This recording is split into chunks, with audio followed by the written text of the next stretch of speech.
Ibu yang menerima bos perubahan, adakah? Bos kinerja. Bos PP perubahan. Cuma ada dua bos itu, Bu. Bos reguler sama bos kinerja. Ya, ada dua. Namun di beberapa sekolah karena mungkin di Kota Bengkulu belum ada ya, mungkin belum ada yang menerima. Ada namanya bos PP.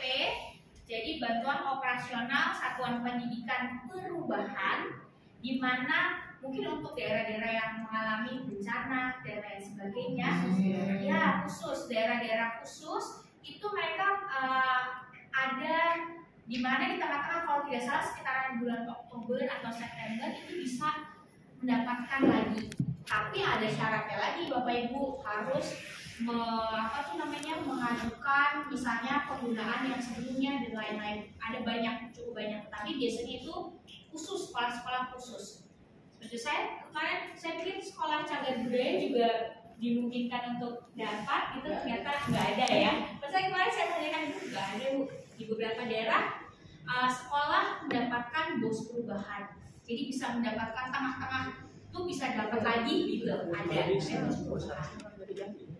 Gimana Pak? Ini Bu, kalau memang bisa syarat-syaratnya apa untuk bisa diajukan? Oh iya. Kalau sudah memenuhi kriterianya kan bisa. Iya. Biasanya kayak sekarang pasti sekolah-sekolah di Sumatera Barat, di Padang yang kena banjir itu biasanya bisa gitu. Jadi ada memang khusus gitu dan informasi Kita janganlah kan bisa. Kita rentan dengan gempa bumi, Bu. Tahun 2000 gempa bumi besar di kota. Iya, saya setiap malam sekarang nggak bisa tidur nyenyak, Pak. Saya keluar kamar semua orang baik-baik saja gitu ya. Wah, sudah mati. Jangan lama-lama di Bengkulu, Bu. Saya turun ke lobi, barusan gempa lagi ya. Ada yang keluar. Ya, biasa sih Bu itu sih. Oh iya siap. Sebenarnya hotelnya di Amaris ya. Apalagi di Amaris dekat pantai. Ada pantai itu, Bu. Hati tsunami. Pantainya samudra, Bu. Lepas pantai. Oke, Bapak Ibu di sini untuk benahi khususnya perencanaan sumber daya sekolah di RKT, Bapak Ibu tadi saya sudah sampaikan akan merekap nih dari semua LK yang pertama sampai kemarin terakhir LK 4. Ya, LK 4 itu akan direkap dan akan nanti ujungnya adalah RKT dan RKAS. Untuk RKAS saya pribadi tidak akan menyentuh atau meminta Bapak Ibu untuk membuatnya. Hanya sampai ke RKT saja. Ya. Betul.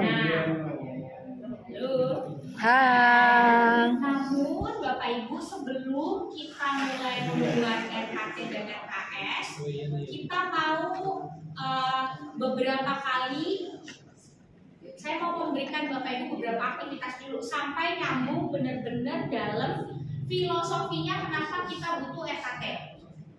Mengapa aktivitas ini dibuat Bapak Ibu? Karena ada stigma. Nah, ini stigma tentang MPP udah berhasil sedikit-sedikit berubah gitu ya. Ini stigma mengenai RKT dan RKS hanya sekedar administratif belaka.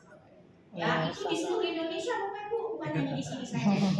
Di seluruh Indonesia, ketika dipaparkan data ini, bayangkan ada 90% kepala sekolah menyatakan RKT dan RKS hanya administrasi, yang penting uang turun. Bahkan 85% yang membuat RKS bukan kepala sekolah. Tebak siapa? Operator. Ada lagi yang lebih parah, petugas perpustakaan, Bapak Ibu. Ada juga. Nah, ini 20% yang membuat RKS guru agama. Karena apa? Yang paling tidak ada, saya jamnya paling sedikit. Merinding saya dengar. Iya, makanya saya juga merinding. Sedih. Iya, padahal Bapak Ibu RKAS itu yang tanggung jawab nanti terakhir siapa Bapak Ibu? Kepala sekolah. Jangan sampai saya lihat di berita ada yang pakai jaket oranye ya Bapak Ibu ya, atau jaket itu hotel Perdiong. Jadi Bapak Ibu kita Hati-hati. perlu tahu terlebih dahulu Bapak Ibu Ya, terutama betul. yang di sini bahwa nanamkan di benak kita bahwa RKT dan RKS bukan sekedar Administrasi. administrasi, Tapi pertanggungjawaban suatu. betul sekali pertanggungjawaban ke sekolah, ke negara, terutama Betul. ke daerah, ke negara, dan yang paling penting kepada anak didik kita semua. Iya. Kedinginan ya Bu ya? Ya. Iya betul. Nah, mungkin beda ya Bu di sebelah.